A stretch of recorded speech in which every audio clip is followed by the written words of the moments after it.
Hi, I am Pratim Ranjan Bose, and you are watching Podcast with Pratim, presented by Iravati Research and Communication Center, or IRCC. I have with me a special guest, Mohibul Hasan Chowdhury, better known as Nowfel. He is, or he was, the Education Minister of the ousted Sheikh Hasina-led Awami League government in Dhaka. Welcome to the show, Mr. Chowdhury. Welcome. Thank you. This is you are the first one from Awami League whom I invited in this podcast over the last 1 year.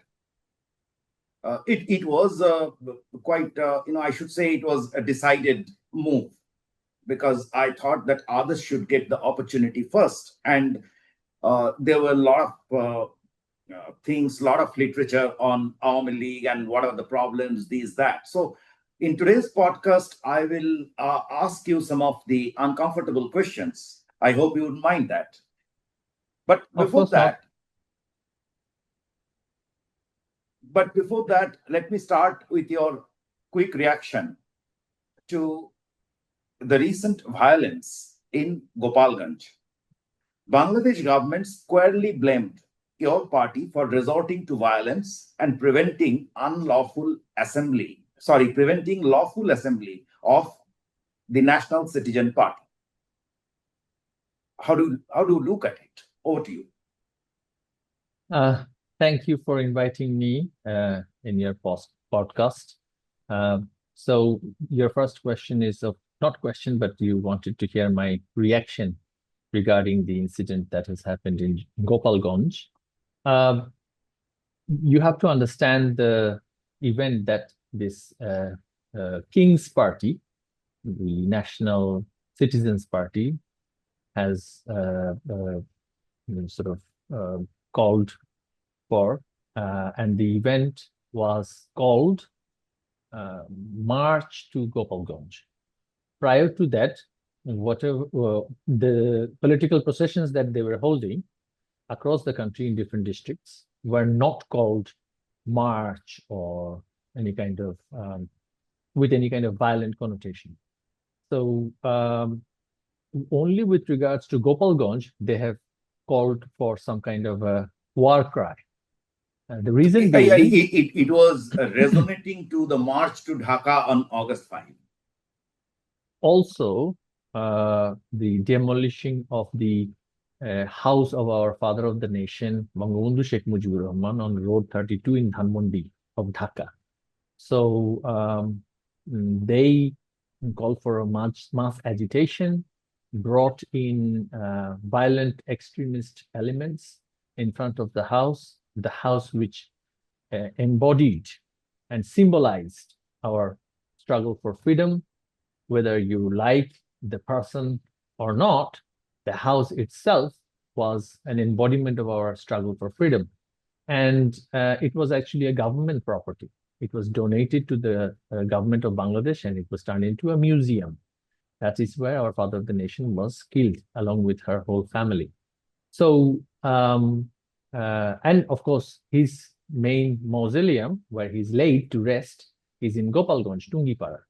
And there is a small mausoleum there. So the input we received from all the organizers of the NCP party and other extremist elements is that they were going for another vandalism and destruction of a nationally important landmark, which is the mausoleum of Bangabandhu in Tungipara.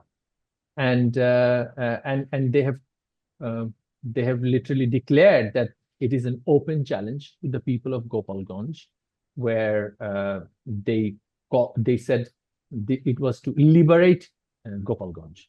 Liberate from whom? Liberate from where? Liberate from Bangladesh, turn it into a part of Pakistan. I mean, this has really resonated very badly with the people of Gopalganj, who, irrespective of the party allegiance, they all had resisted on the social media and also in public. That even I have heard BNP leaders from Gopalganj saying, we do not want any chaos and vandalism in Gopalganj. There is no need for such war cry. There's no need for such destruction in Gopalganj because we have, although it is a heavily Awami League supported area or district, they have been doing their politics in that area for many years without any violent consequence or violent incident. So even they themselves did not want to take part in this so-called event. And the NCP party brought in some activists which didn't look like activists. They brought in some followers of another party called the Islamic Shashan Tantra Party, led by the Pir of Chormonai, and some activists from that party were brought in all the way from Barisal, which is another district. And they have brought in some goons with them. And we have video and recorded evidence of the people they brought along with them. Yes, I also saw some, the local web channels. So they were interviewing people. Because of that declaration, people were not happy in Gopalganj. That people of Gopalganj they take pride over the fact that Bangabandhu is laid to rest in Gopalganj. People from across the country come and pay their respect in Bangabandhu's grave. So it had really hit hard their sentiment. Mr. Nowfel, so why are they? They say they attack Mujibad, quote unquote, or the ideals of Mujibur Rahman. And for that, they point at Bakshal, which was a kind of Soviet or China style experiment. I understand. Forming one party, involving all parties, etc., merging all parties.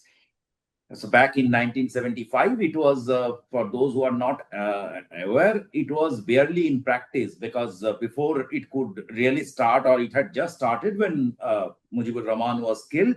So, but anyway, why do you think? I'm an admirer of Mujib as a liberation hero. But I'm not an admirer not an admirer of Mujibur Rahman as an administrator. Now all this can go. So why are they after Mujib's ideals? Can you just tell me briefly? Mujibad has nothing to do with Bakshal as such. Bakshal was a temporary measure as planned by the then leadership. It wasn't just Awami League that advocated for it. It was basically a Singapore-style experiment where there would be one platform, like basically a national party. National unity government, sort of. National unity government, because the situation at that time was extremely chaotic. People were being killed, slaughtered, Awami Leaguers, including ministers in the government and others. And the Razakars were all out there. The situation was very grave. And an amendment was brought in the constitution, which was to take effect from December 1975. The law was passed on February 1975. The law was passed, and then it was to go through a whole process of implementation. And now, before it was even implemented, the disinformation campaign at that time was that Bangladesh has become a one-party state. It didn't. It only started. So whether the one-party state was going to work, or the platform was going to work or not, we didn't know whether it was going to work. But the campaign against it was that it would turn it into a communist regime or something like that. So, and with that pretext, he was killed on the 15th of August of 1975. Now, they class Bakshal as part of Mujibad, quote unquote. What is Mujibad? Mujibad, they think, is basically the ideals of our constitution. Not that they think, but they actually claim that it was Mujib and his cohorts' political philosophy which was then incorporated in our constitution. So socialism, as understood by us, in a sense that fair opportunity for everyone, not communism. Secularism, which is what they had the most problem with, they still have the problem with. And then democracy, parliamentary type or presidential, whichever type that the people would choose. and Bengali nationalism, which they thought was not indigenous, in the sense that Bengali nationalism incorporates a pan Bengalism, which has elements of Bengali history, culture, literature, also from West Bengal and the surrounding areas. So Bengali nationalism is also something that they had problem with. They still have problem with. They call it Bangladeshiism, Bangladeshi nationalism, right? So what they are now claiming is that what we have in our constitution is reflection of this quote unquote Mujibbat, and they say that secularism is a major problem in the constitution. Why? Because they claim that secularism promotes Islamophobia. Now, you're in a country where 91% people are actually Muslim. So how can you ever claim that there's Islamophobia in Bangladesh? So if anything, there would be, the members of the minority communities would be more concerned and anxious about the overwhelming majority, right? So, but then this is the narrative that they had been running for many years on social media platforms, and every time extremist religious scholars were apprehended by the law enforcement, they called it as a purge on Islamists, right? Islamic parties had existed in Bangladesh from its inception time and until today, but those who provoke violence or values which are contrary to the values that the constitution is meant to uphold, meaning equality of men and women, equal opportunities for all religious and ethnic communities, etc., they don't like it because they want to bring in their version of Islam into the constitution. So you mean to say that it is the secularism which is the bone of contention between? So they're actually confused. They want to just bring in buzzwords. So they said that they want to use the word inclusivism. I don't know what political philosophy is that is. I mean, we assume, those of us who study politics or society, we assume that secularism is what inclusivity means, right? So it includes all the religious views. Now they're now saying that we should have the word inclusivity. I don't know what kind of inclusivity. These are just catchwords, buzzwords, in order to create maximum amount of confusion amongst a very confused young urban generation. And young urban the generation is understandably confused because of their age, because of their exposure to the global value system, and there is a lot of identity crisis. Are they Muslim? Are they Bengali? Are they Bangladeshi? And then they suddenly find that, oh, let us all attack this catchword of Mujibism. I mean, have we, in our 15 years of running the country, used the word Mujibbat once? We didn't have to, because what our party believed in, it was already accepted, including the BNP and many of the Islamist parties as well. So ideology was not an issue. But of course, they want to play with emotion of the people. They say that the word secularism hurts the sentiment of the majority Muslim people of the country, which is a total and utter lie. These people are only concerned about their economic welfare, their social welfare. They don't go into the ideological debate like it used to happen in the 80s, as you've seen in the western side of Bengal, in West Bengal, the Naxalite movement and etc., the ideological confrontations that had happened with many spectrum of society, that didn't exist in Bangladesh to the extent that it did in the surrounding area.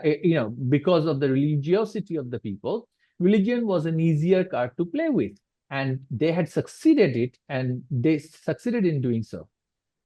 And that's why they want to call. Yes, it is very unfortunate, but the identity crisis is clearly a result of the partition.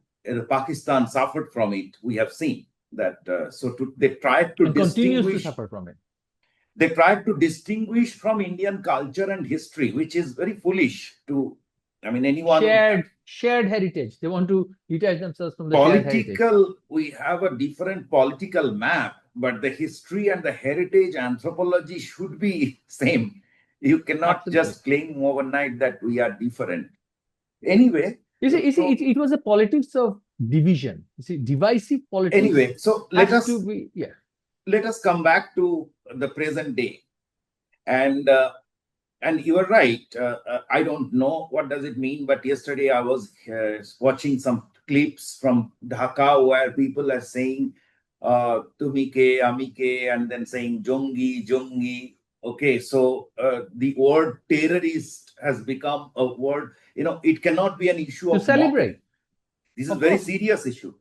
Very serious. Particularly for a country which was in FATF grey list till 2014. Yes. Right?